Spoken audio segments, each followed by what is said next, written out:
Hi and welcome to this video. In this video, we're going to be creating a fantasy world map, focusing on creating the landmasses first, and then in the next video, we're going to add the biomes and the height map and other things. For this, we're going to be working on a whole world map, so this is going to have continents and oceans and all of that. And in subsequent videos, we're going to be zooming in closer and closer, first with the continental map mode, and then maybe a regional and a city mode later, the city map later. But here, right now, we're just going to work on the continents. And there are many ways to approach this. You could do it using actual geography and science and try to make it as real to Earth as possible. I'm not going to be doing that. I'm going to be largely randomizing the process, which means it's not going to be as accurate as it could be, but it's going to be good enough for what we're going for. And in this case, I'm not really going for a perfectly accurate scientific recreation of Earth, because I mean, Earth exists. If you want to make Earth, you could just, make Earth as it is, and I don't see that as being too exciting. So I'm gonna be doing a method that makes it relatively easy to randomize the features, and that's gonna involve using a lot of clouds and noise filters. So you do that by going to the filters tab, renders, noise, and then solid noise. That gives you this kind of cloudy, noisy background. And this is going to be the basis of our land masses. So you're going to want to select by color and just kind of click around and look at what is selected and the inverse of what is selected, essentially everything that is rejected when you do this.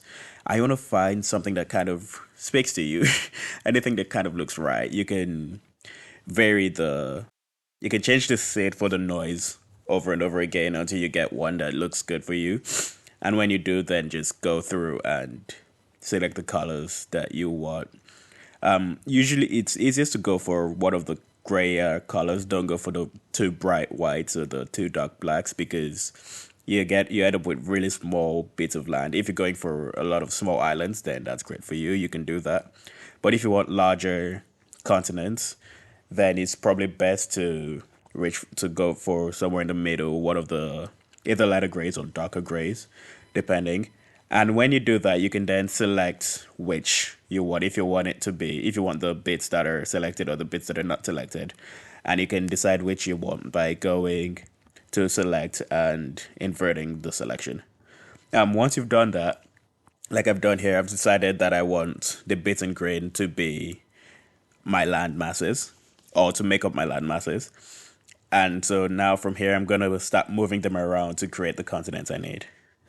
I'm going to do that by copying, cutting and pasting, selecting it, just lasso selecting the area of land I want, and then cutting and pasting, which will create a new layer, moving that layer into the position I want it to be, and then anchoring it down to the previous layer. This bit is very hit or miss. You just have to go with your feeling on it a lot. But remember, it's hard to get it wrong, really. Just go with what feels right, and good enough is going to be good enough, really.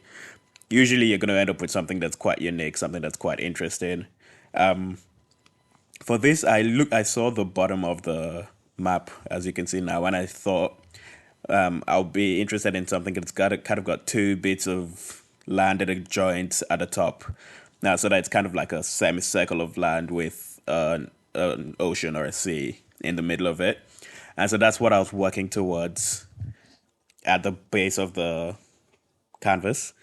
And I'm just going to fast forward through a lot of the edits I made and show you where, and then you see as how I select, cut, and what I'm moving around. What you want to note is you want to select a part of the canvas that you're working and move everything around that first, because that gives you more space to work with later on. If you have a vague idea of what you're going for, what kind of islands or continents you're looking for, depending on the size, the shapes that you're going for, you could work towards that. But if not, just kind of see where the shapes work well with each other, where they overlap, and then you can come up with some inspiration from there. So yeah, it's just gonna be a fast forward. I'm just gonna fast forward through most of the selection, cut and pacing, and moving around of the islands until we have a solid bit of land, and then I'll be back.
It's also worth noting that you don't have to use every bit of land that is generated by the random generator, the cloud.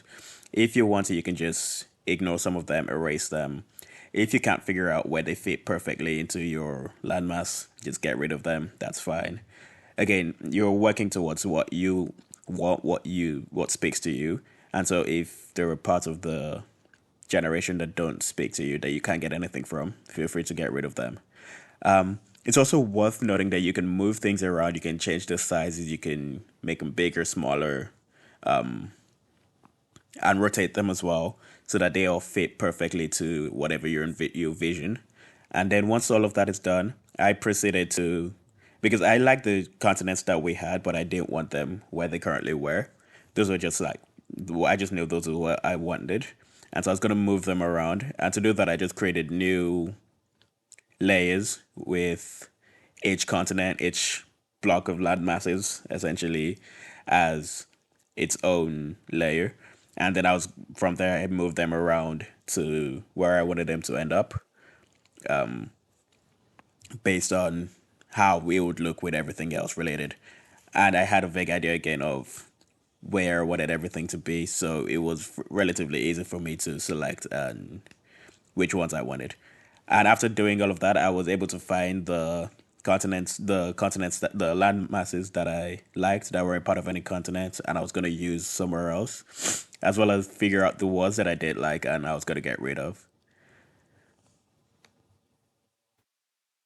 So once I knew I had everything in place, I had everything roughly where I wanted it. I just did a quick comparison with where we started with our clouds from the noise render, and this all took me less than an hour to put together.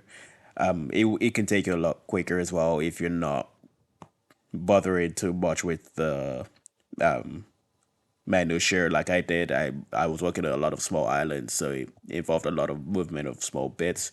But if you do what I did, if you do similar what I did, but start with bigger islands, then it's gonna be a lot quicker. You can just erase and draw in added shapes to fit what you're going for, and it can take you anywhere from 5 to 20 minutes if you're working quickly. But if you're working like I did and you want to be intricate and make everything perfect, then it can take you 2, 3, 4 hours. Again, the result is going to be up to you, but you have to remember that good enough is what we're going for here. We're not going for perfection. We're not going for realistic.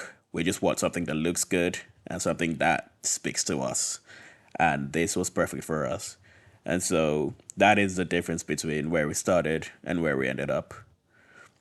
Come back in the next video where we're going to look at the wind directions very roughly and use that to dictate our biomes. Again, very rough. We're not going for detailed scientific approach here. We're just going for what works, what's easy and can be applied without too much thought. Thank you, and see you in the next video.